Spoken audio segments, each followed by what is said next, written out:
माघ मास प्रथम अध्याय। एक समय श्री सूत जी ने अपने गुरु श्री व्यास जी से कहा कि गुरुदेव कृपा करके आप मुझे से माघ मास का माहात्म्य कहिए, क्योंकि मैं आपका शिष्य हूँ। व्यास जी कहने लगे कि रघुवंश के राजा दिलीप एक समय यज्ञ के स्नान के पश्चात पैरों में जूते और सुंदर वस्त्र पहनकर शिकार की सामग्री से युक्त कवच और शोभायमान आभूषण पहने हुए अपने सिपाहियों से घिरे हुए जंगल में शिकार खेलने के लिए अपनी नगरी से बाहर निकले।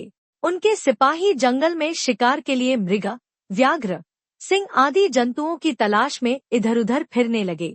उस वन में वनस्थली अत्यंत शोभा को प्राप्त हो रही थी।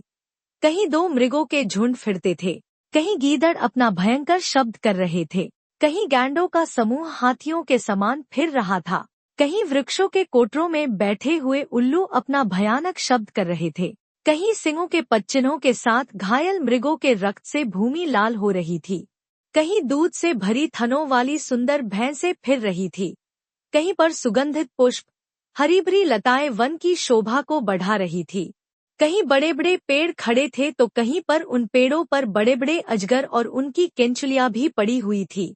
उसी समय राजा के सिपाहियों के बाजे की आवाज सुनकर एक मृग वन में से निकलकर भागने लगा और बड़ी बड़ी चौकड़ियां भरता हुआ आगे बढ़ा। राजा ने उसके पीछे अपना घोड़ा दौड़ाया, परंतु मृग पूरी शक्ति से भागने लगा। मृग कांटेदार वृक्षों के एक जंगल में घुसा और राजा ने भी उसके पीछे वन में प्रवेश किया, परंतु दूर जाकर मृग राजा की दृष्टि से ओझल होकर निकल गया।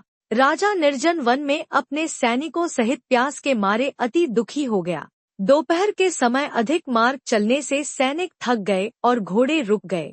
कुछ देर बाद राजा ने एक बड़ा भारी सुंदर सरोवर देखा, जिसके किनारों पर घने वृक्ष थे। इसका जल सज्जनों के हृदय के समान स्वच्छ और पवित्र था।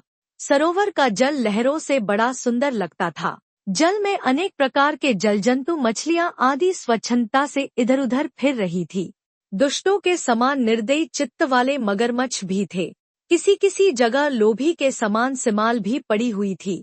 जैसे विपत्ति में पड़े हुए लोगों को दुखों को हरने वाले दानी पुरुष के समान यह सरोवर अपने जल से सबको सुखी करता था, जैसे मेघ चातक के दुख को हरता है।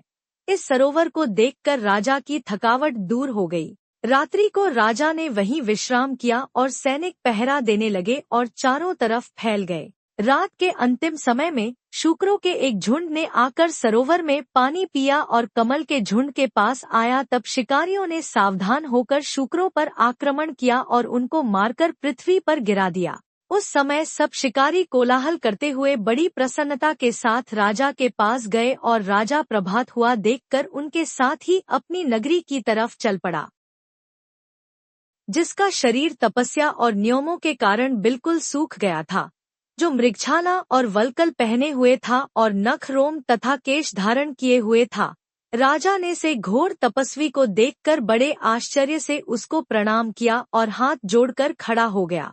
तपस्वी ने राजा से कहा कि हे राजन, इस पुण्य शुभ माघ में इस सरोवर को छोड़कर तुम यहाँ से क्यों जाने की इच्छा करते हो? तब राजा कहने लगा कि महात्मन, मैं तो माघ मास में स्नान के फल को कुछ भी नहीं जानता। कृपा करके आप विस्तार पूर्वक मुझको बताइए।